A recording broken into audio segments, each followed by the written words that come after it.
يعيش بستر الله حتى الرحيل، فلا يتتبع عورات الآخرين ويكشف سترهم، لأن للعبد ستر بينه وبين الله وستر بينه وبين الناس، فمن هتك الستر الذي بينه وبين الله هتك الله الستر الذي بينه وبين الناس.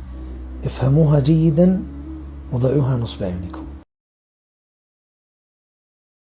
قلت لي الرسول صلى الله عليه وسلم فاش كان كيدير الدعوه كانت الدعوه سريه، ولكن شنو هو اللي فرق الدعوه من سريه ولا الجهريه؟ هو سيدنا عمر بن الخطاب. وهاد القصه فاش كنت كنقرا اثرت فيا بزاف. سيدنا عمر بن الخطاب كنعرف الشخصيه ديالو القويه، وفاش سيدنا عمر بن الخطاب سلم ومشى عند الرسول صلى الله عليه وسلم ودخل الاسلام بدا كيكبر الله اكبر. قالوا ليه الصحابه اسكت غيسمعونا، ويدور عند الرسول صلى الله عليه وسلم قال لي نحن على حق. قال لي اللي بغى يسمع يسمع. وهاد النقطه بالذات وليت كنخدم بها انا في حياتي، باش ما كنبغي ندير شي حاجه في حياتي كنسول راسي انا على حق، والحق هو الله سبحانه وتعالى. واش انا كنصب على الناس؟ واش كنبيع شي حاجه فيها العيب؟ واش داكشي اللي كندير فيه ماشي مزيان؟ الا كان اخويا ماشي مزيان راه بالسيف ما نحس بالضعف وما تجينيش ما تكونش عندي الشجاعه. ولكن فاش كنشوف بان الامور كامله اللي كندير مقاده وغاده بداكشي اللي طلب الله سبحانه وتعالى مني، ما كنغش، ما داير الريبه، ما كنكذب على الناس، ما كنديرش تدليس، ما كندير حتى حاجه من هذا الشيء. المنتوج ديالي متاكد 200% بان فيه منفعه لاخويا المسلم. انا على حق، توكل على الله سبحانه وتعالى ونزيد لقدام، شجع وزيد لقدام، ما نديرش نرجع للور، صافي عايش غير طريقه توكل على سيدي ربي وزيد. فوقاش تخاف الا كنتي فاش كتكون على حق كيكون الله معك، فاش كتكون على باطل كتكون بوحدك.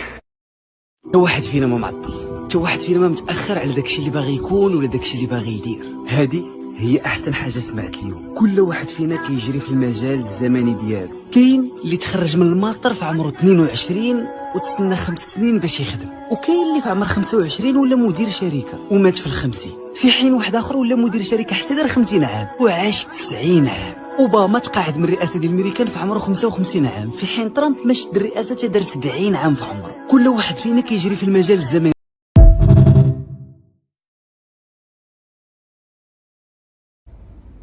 الإنسان لا يختار قدره، وإنما يصبر لقدره. والحياة موجودين نحن فيها، وجدنا لكي نعيشها لا لنفهمها.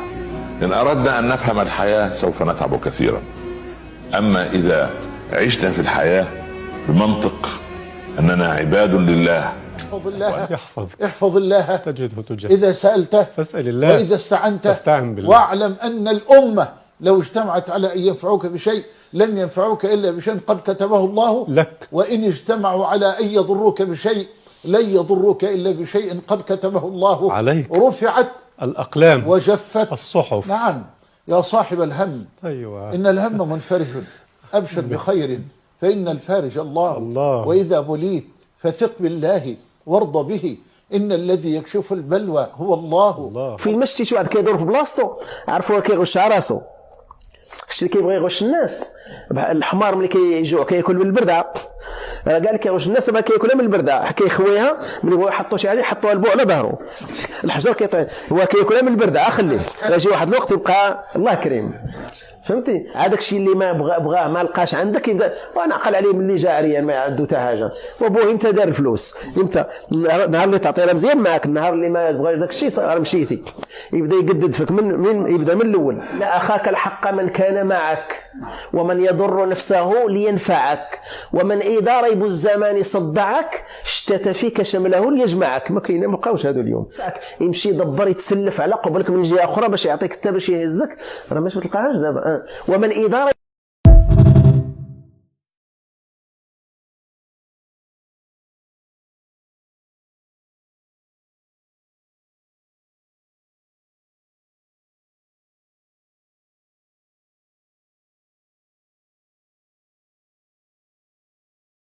احسن مثال كيقول لك الا قريتي 100 كتاب ديال العومان وجيت لحتك في البحر واش غتعوم؟ ما يمكنش تعوم. فين كتعلم العومان؟ في البحر بلا براتيك. الكتب اللي قريتها ما غينفعوكش. وهذا الخطا كنطيح فيه انا شخصيا بيرسونيلمون كنطيح في هذا الخطا، هو انني كنمشي كنشوف الكتوبه وخصني نقرا على المقاولين وخصني نقرا على لي زونتربرونور وخصني نقرا على الناس اللي دايرين التجاره والكورسات. فين ما كان شي كورس نمشي نشريه ونتفرج فيه وسميتو ورقه وستيلو ونكتب. ولكن لقيت احسن مثال كيقول لك الا قريتي 100 كتاب ديال العومان وجيت لحتك في البحر واش غتعوم؟ ما يمكنش تعوم. فين كتعلم العومان؟ في البحر بلا براتيك. الكتب اللي قريتها ما غينفعوكش، وهذا الخطا كنطيح فيه انا شخصيا بيرسونيلمون كنطيح في هذا الخطا، وانني كنمشي كنشوف الكتوبه وخصني نقرا على المقاولين وخصني نقرا على لي زونتربرونور وخصني نقرا على الناس اللي دايرين التجاره والكورسات.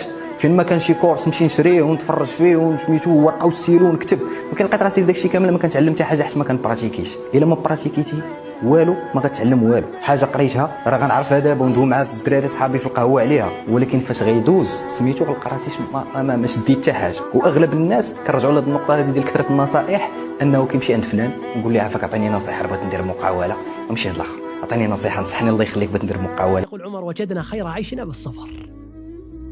تصبر تفوز، تصبر تكون لك قيمة، تصبر يعلي الله شأنك، تصبر يتولاك الله، تصبر يحبك الله، تصبر يعطيك الله، تصبر يفرج الله عنك. ولذلك يقول الإمام أحمد كلمة عجيبة جدا جدا، يقول إن لكل شيء كرما، وكرم القلوب الرضا عن الله. الله. طيب كيف ترضى عن الله إذا صبرت على أقدار الله؟ صح؟ تشعر أنه في بلاء قد هد كتفك، ومع ذلك ما زلت صامت متماسك وقوي. طيب وين وصلت هذه الرتبة؟ بالرضا عن الله. كيف جاء هذا الرضا؟ أن تجاوزت مرحلة الصبر حتى أصبحت تستحق في الإيمان. الإنسان يخاف من المستقبل، الإنسان يستعد للمستقبل، يبني المستقبل، يجتهد، ما في بس لا يخاف. الأرزاق مكتوبة، وما كان من رزقي فليس يفوتني ولو كان في قاع البحار العوامق أبدا. الرزق اللي الله كاتبه لك تاخذه،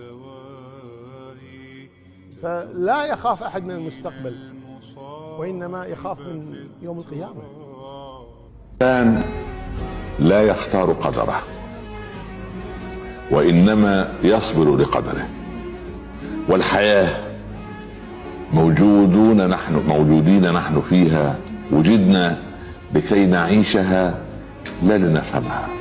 إن أردنا أن نفهم الحياة سوف نتعب كثيرا، أما إذا عشنا في الحياة بمنطق أننا عباد لله